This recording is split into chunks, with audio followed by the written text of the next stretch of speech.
Collègues de la DRIE, de mes collègues de l'agence départementale de l'ARS, on a en fait deux volets de notre action.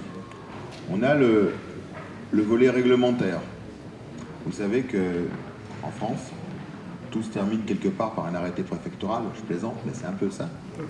Donc le secteur de l'eau est un secteur qui est encadré, et c'est normal.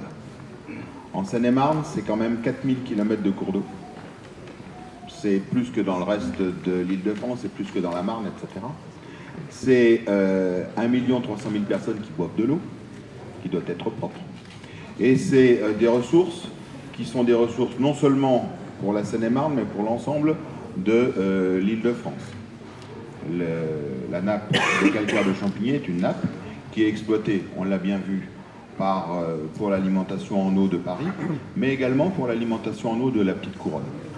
Donc, Seine-et-Marnais ou Francilien, de toute façon, l'eau en Seine-et-Marne, c'est quelque chose qui est stratégique. Le deuxième travail qu'on fait, c'est un travail d'impulsion. On ne le fait pas seul, on le fait avec l'ensemble de ce qu'on appelle les partenaires du plan départemental de l'eau. C'est quelque chose qui est unique en France.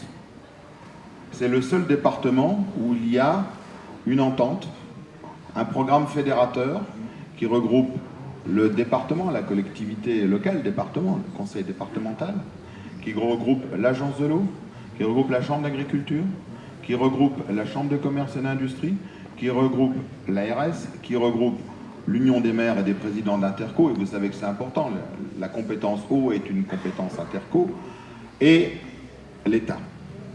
Et à côté de ces signataires, il y a également un ensemble de gens qui sont partenaires. On a parlé d'Aquibri, on peut parler de Seine-et-Marne Environnement, on peut parler de tous les sages. Les sages, c'est les petits parlements locaux de l'eau sur des affluents. Il y a le sage de la Voulzie qui est en préparation, il y a le sage de Lierre, il y a le sage des deux Morins.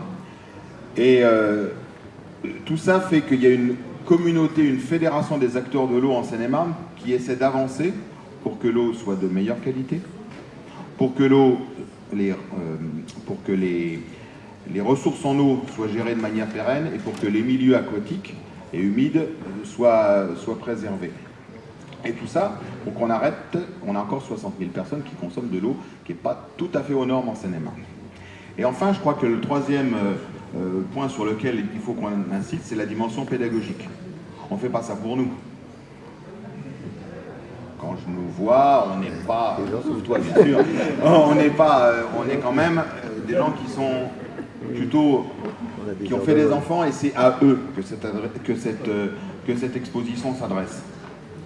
C'est parce que je suis persuadé que l'éducation à l'eau, dans toutes ses formes, et on les voit bien dans toutes ses formes ici, les milieux, les prélèvements, l'utilisation pour les centrales nucléaires, on aurait pu parler d'hydroélectricité, etc., elle existe, elle est là, et c'est ce côté pédagogique, je crois, qui est un des éléments forts du succès de cette très belle exposition. Je pense qu'il faut remercier tous ceux qui l'ont organisée.